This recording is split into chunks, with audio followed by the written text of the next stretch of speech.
Hello, critics, non-critics, and friends. Welcome to the Film Optix podcast, where we take a glance into blockbusters, indie films, and everything in between.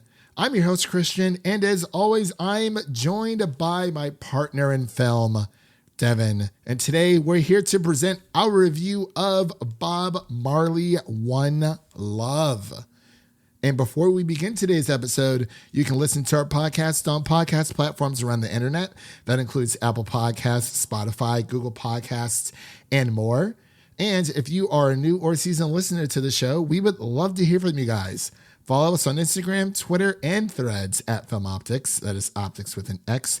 Or you can email us at filmoptix@gmail.com for any movie-related questions. Devin, happy Taco Tuesday as we are recording this on Taco Tuesday a few days. Actually, no, we're recording this the day before Valentine's Day. And I have to ask you, Devin, do you have any Valentine's plans? Do you have a Valentine? Or is it going to be more of a, what's the opposite of Galentine?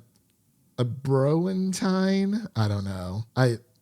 Manentine? Palentine? Manentine? Palentine. Yeah. So you got any fun Valentine's Day plans? Or you're kind of just hanging out? Well, tomorrow's a big day. It's on a hump day of all days. I pretty know. Fitting. Very fitting. Very fitting. I know the new Love is Blind is coming out tomorrow. So if all else fails, there's always that to fall back on. Oh, that's true. See, that's more of a understandable thing to like release on Valentine's Day, especially for us, a single folk out there. You know, it's Valentine's Day, it's whatever. Yeah, you don't want to take a girl to go see Madam Web? I'll take a girl to see Adam Webb And hide your drool whenever City Sweeney's on the screen. Oh boy. Ooh, that movie, Rotten Tomatoes has not been kind to that movie, at least on the critic side for sure. But yeah, I actually do have Valentine's Day plans, but it's not what you think. I have a lot to celebrate this week. One of my friends, his name is Matt. He's turning 30 on Valentine's Day. So, wow, how depressing / romantic. Right. So yeah, we're doing like a little birthday dinner for him. So this is he'll probably won't hear this until after because this is not coming out to next week. But yeah, happy belated birthday to my friend Matt out there. And I also had another friend's birthday, which is actually today. So I got to go out and celebrate for that as well. So by the time he listens to this, by the time this is out in the wild, it's a surprise party. So it's like by the time this releases, the surprise has already been done. So we have like a surprise party for him.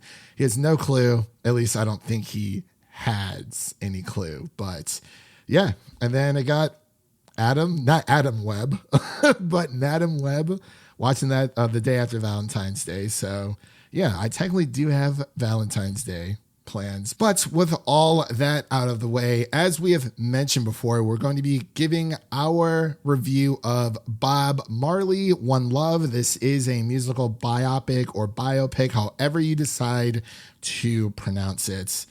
There's no spoilers, really. Again, this is like a historic biopic.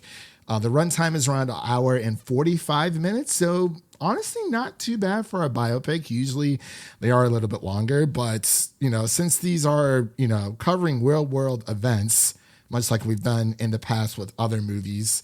Yeah, there's no spoilers. So we're just going to talk about the movie at face value at, you know, what we saw. We saw it last night, a few days ago. So we're just going to give our impressions all together. So without further delay, we'll be right back after this introduction to Bob Marley, One Love. Won't you help to sing these songs of freedom? 'Cause all I ever have, redemption songs. When you write that? All my life.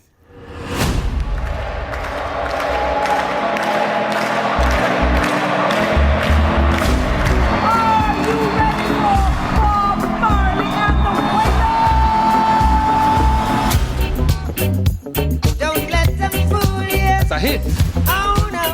people music. You know you're a superstar. I am a superstar. You can't separate the music and the message. You see, reggae music come to unify the people. Not everyone likes what you're saying. For your own safety, you need to stop. And we are back with our Bob Marley One Love review, and the synopsis is as follows for those who are not familiar about what this movie is about. The story of how reggae iconic Bob Marley overcame adversity and the journey behind his revolutionary music. That is like the long and short of it. It is supposed to be a not day in the life situation of Bob Marley, but you know, a movie covering his life. And I gotta say, it's, you know, just a little bit of pretense. I think the idea is amazing. You know, we have a lot of great biopics out there, and it's like, oh my gosh, like who doesn't love Bob Marley, right? But there seems to be a few things missing, but I will have my chance to speak here in a bit. But I just wanted to kind of throw that out there because I'm like, man, I liked it, but it wasn't, there's a lot that happens, but I'm getting a little ahead of myself. The director of this film is Ronaldo Marcus Green, and the writers include Zach Balin, Terrence Winter, and Frank E. Flowers, and stars James Norton, Lashana Lynch, and Kingsley Ben-Adir. So we're just going to get straight on into it. I'm going to pass it over to Devin because he technically saw the movie before I did. Even though we saw it on the same day, I think you went into your screening an hour before. So what are your thoughts on this film? Yeah, going into this one, a little bit of background. I'm sure a lot of people had their little Bob Marley phase throughout sometime in high school or college. Definitely had that at some point too. I think one year I dressed up as Bob Marley for Halloween.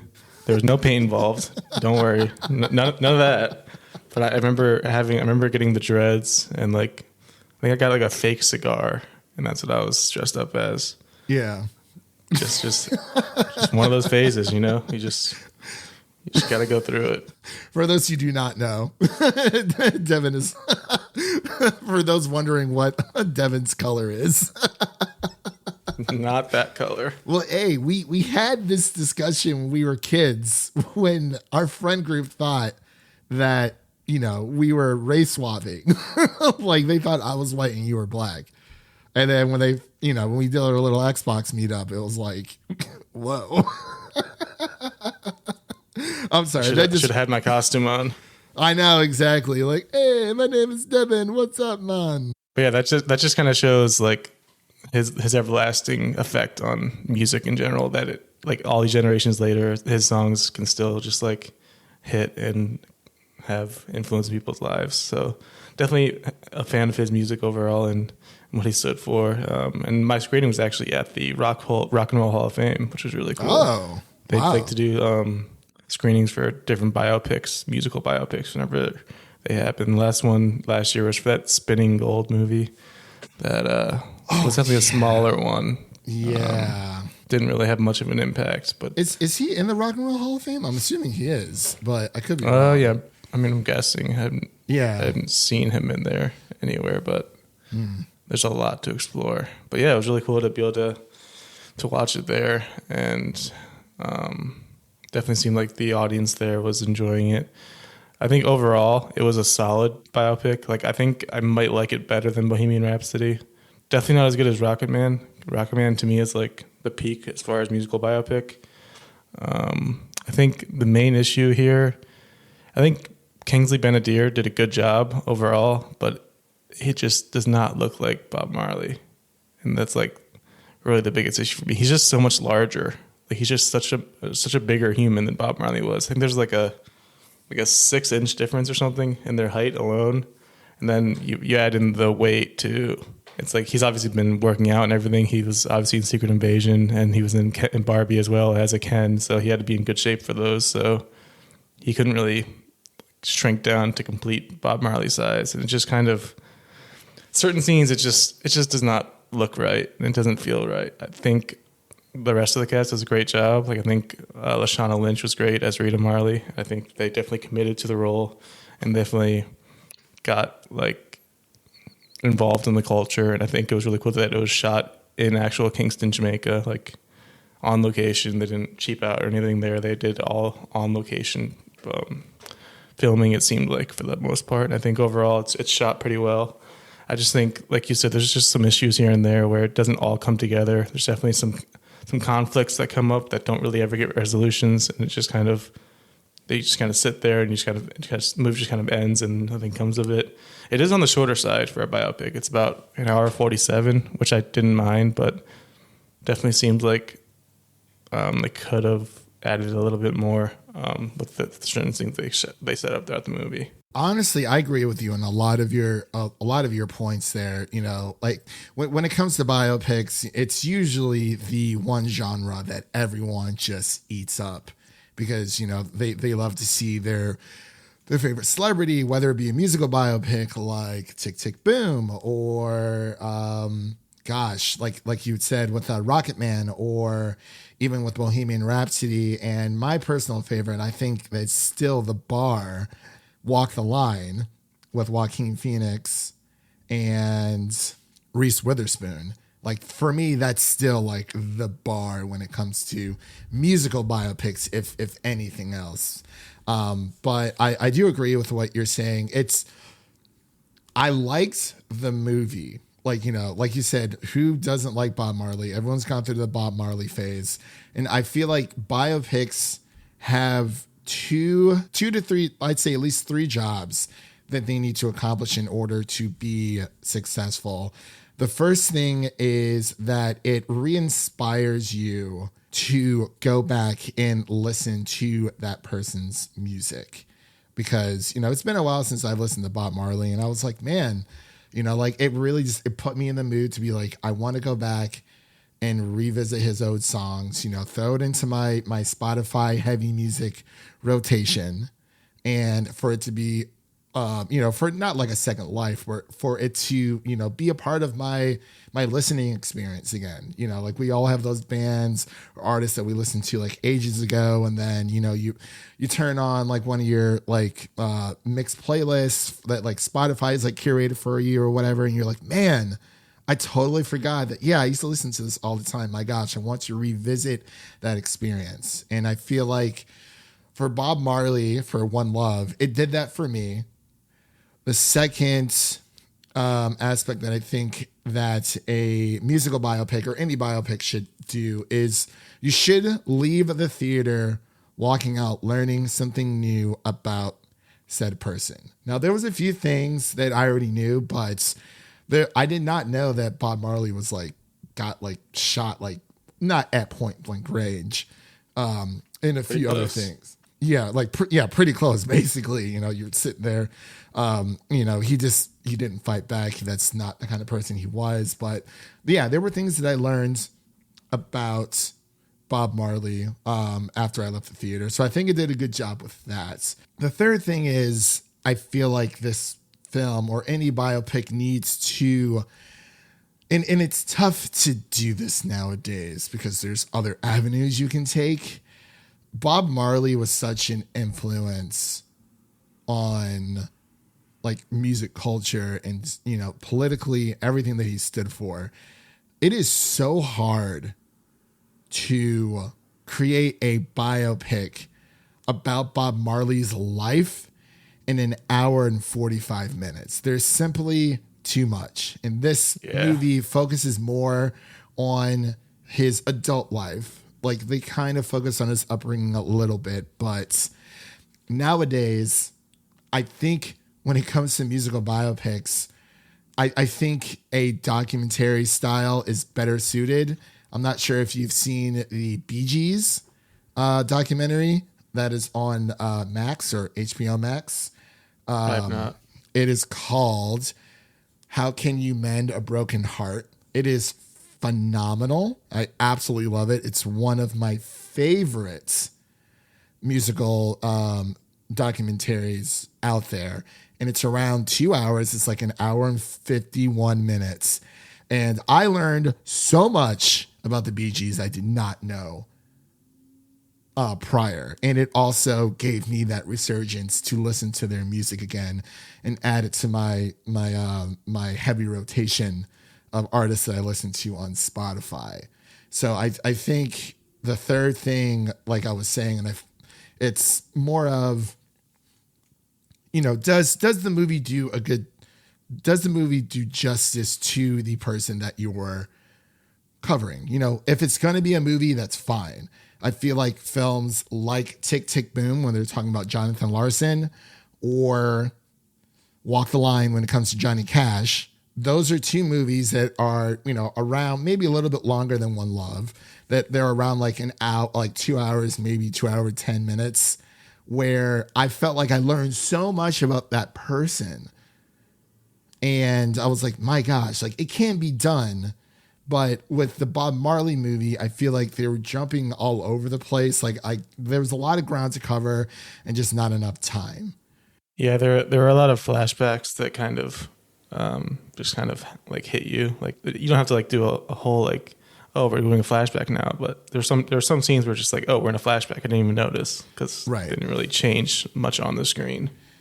Yeah, and I think the one easy way to tell, like outside of the timestamps they had, was an easy way to tell where you kind of were in Bob's life was his hair, because like he was like a younger adult when you first start the film. Like he's already like established. It's not really more of his upbringing. Yeah, I was trying to pick out who he was in the younger group. I was like, all right, which one's Bob? Let's see. And then, and then he starts singing. I was like, oh, it's that one. Okay. Yeah.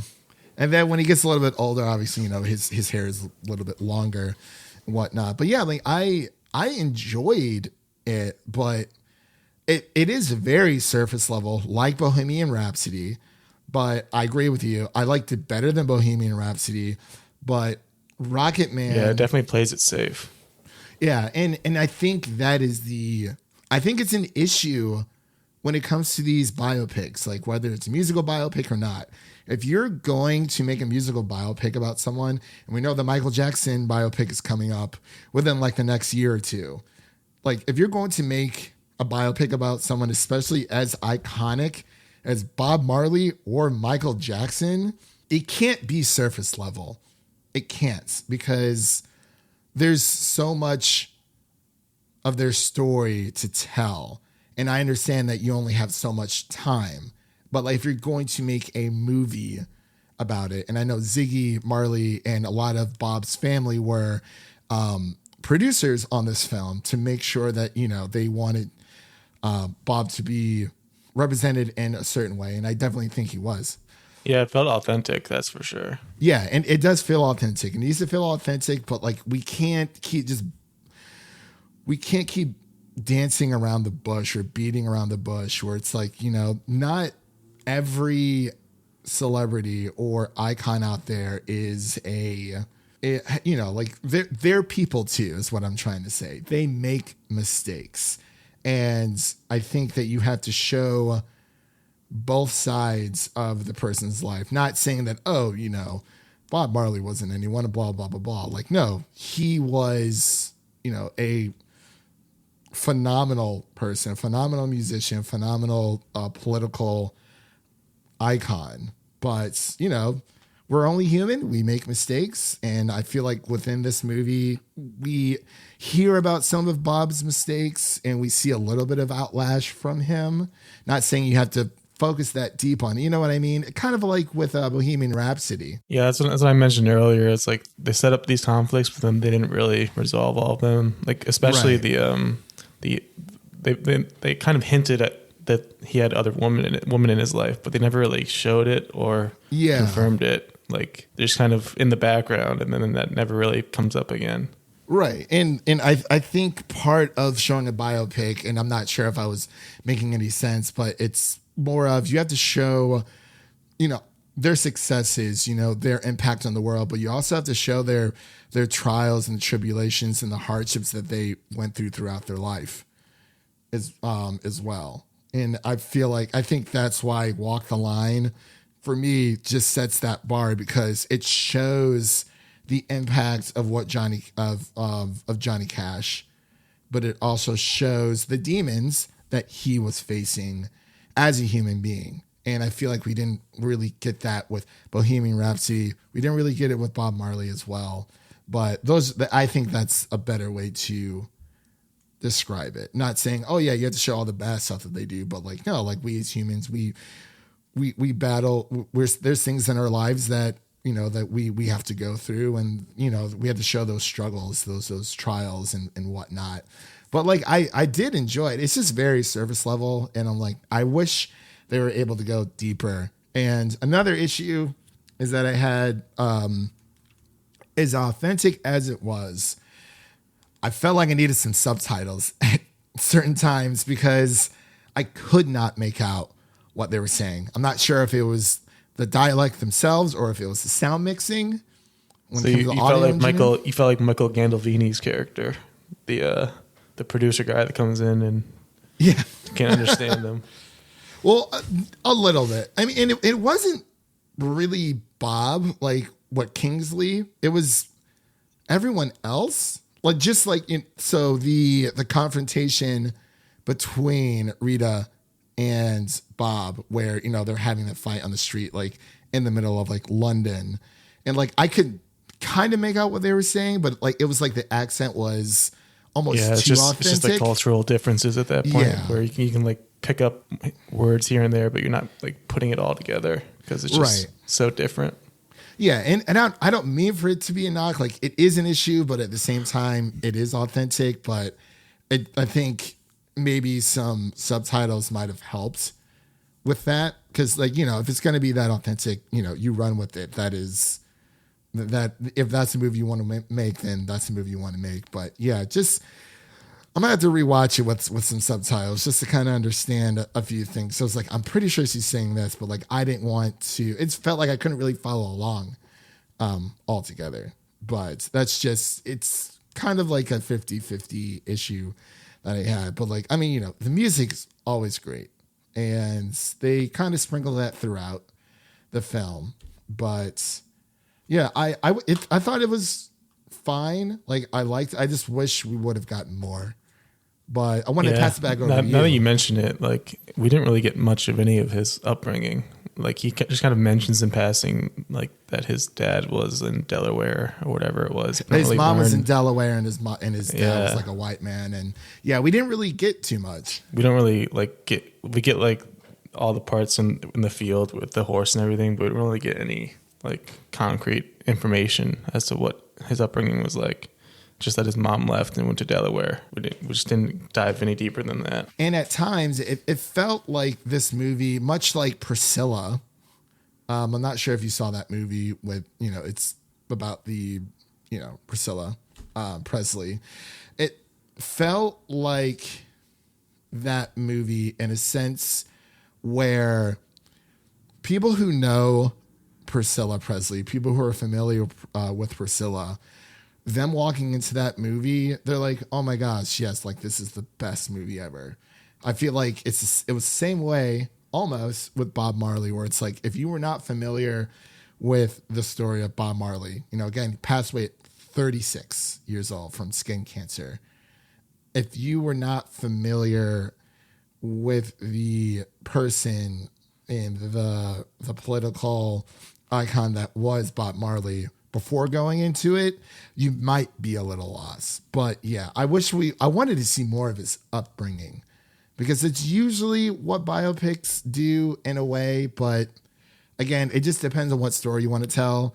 I feel like they were focusing on a specific time of Bob Marley's life, but then at the same time, they were jumping like years and years and years ahead. But there's just so much there that I feel like I said earlier, this probably should have been a music documentary, like an 8-hour miniseries, so you can really get to know this person. And like another example is like Ed Sheeran did a docuseries with Disney Plus called The Sum of It All. It's basically his journey leading up from his new album, or one of his newest albums, Minus, and the effect of how his the death of his friend Jamal has affected that album, and a few other things that was happening with his life, with like a court case,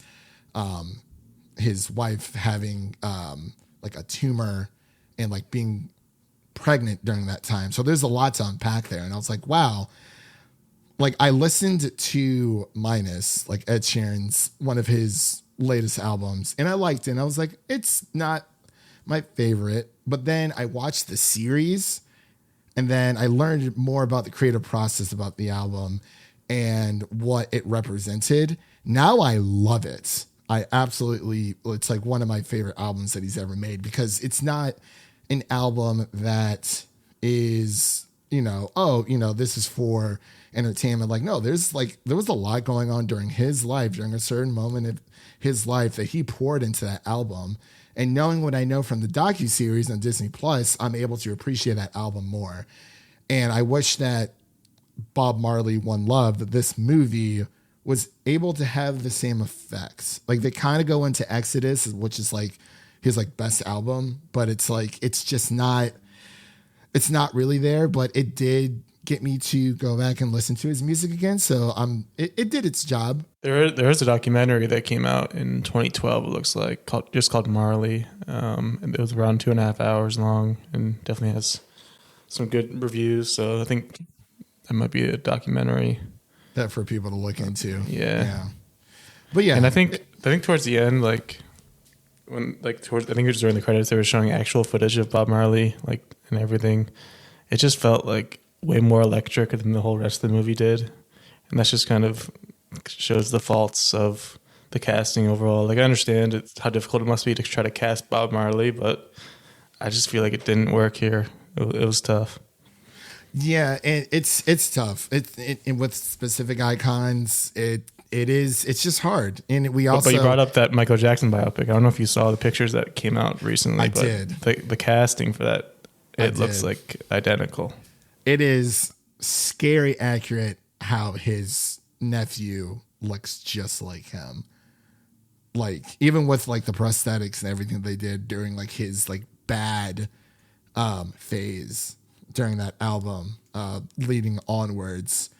But yeah, it looks good. But again, I'm nervous because I'm like, Michael Jackson's one of my favorite artists, if not my favorite artist of all time. And it's like, I'm nervous, but I'm going to go watch it. Do we need it? I don't know, because I'm not sure if you remember that HBO documentary that released, and they had to take it off the service, just like in general. I don't know if you can find it anywhere or not, but apparently there was a lot of inaccuracies where people were lying about certain things. We're not going to get into it, but it got to the point where it was so bad where HBO just had to pull it from their network.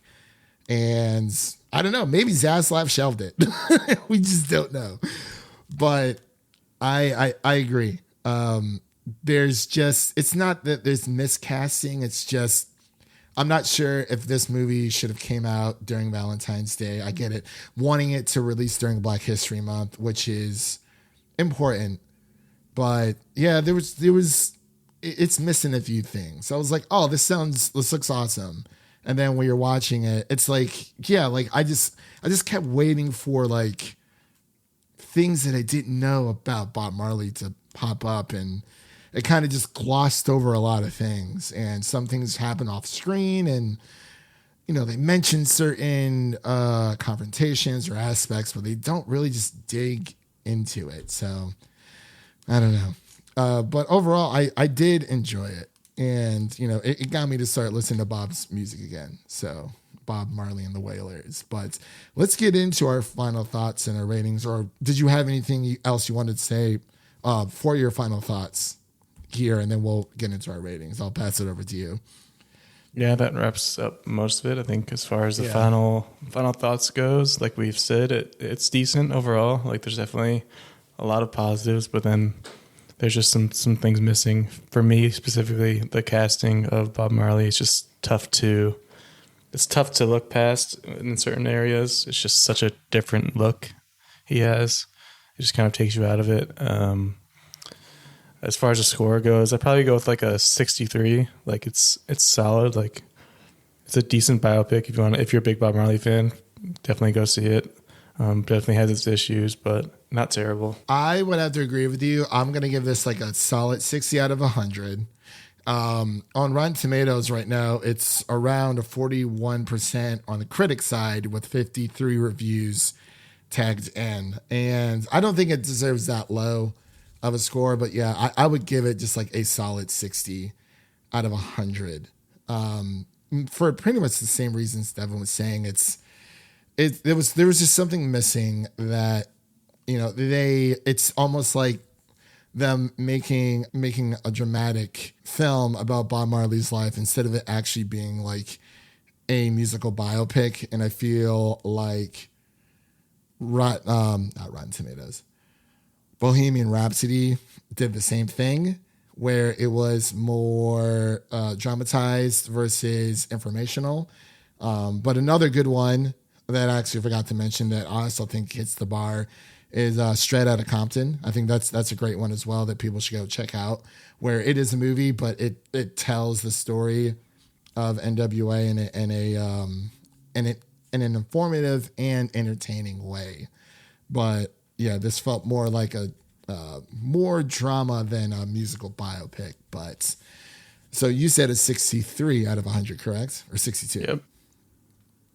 63. Right. 63. So Devin's going to give it a 63 out of 100. I'm giving it a 60 out of 100. So the official podcast score for Bob Marley One Love is what, a 62.5, 61.5, 62.5. Yeah. We'll say 62.5 because I don't feel like grabbing out the calculator.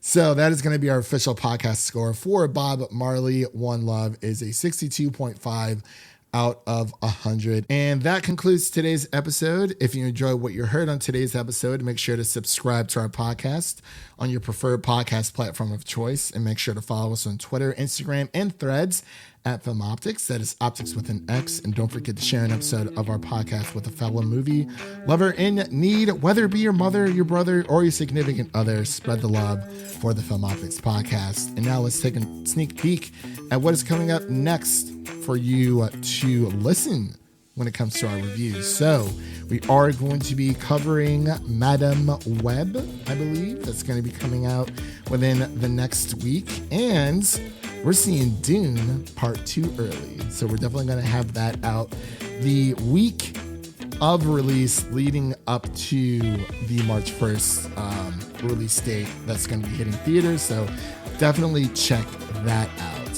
So as far as new review releases or new releases you can listen to right now, you can listen to our most anticipated TV shows of 2024 episode.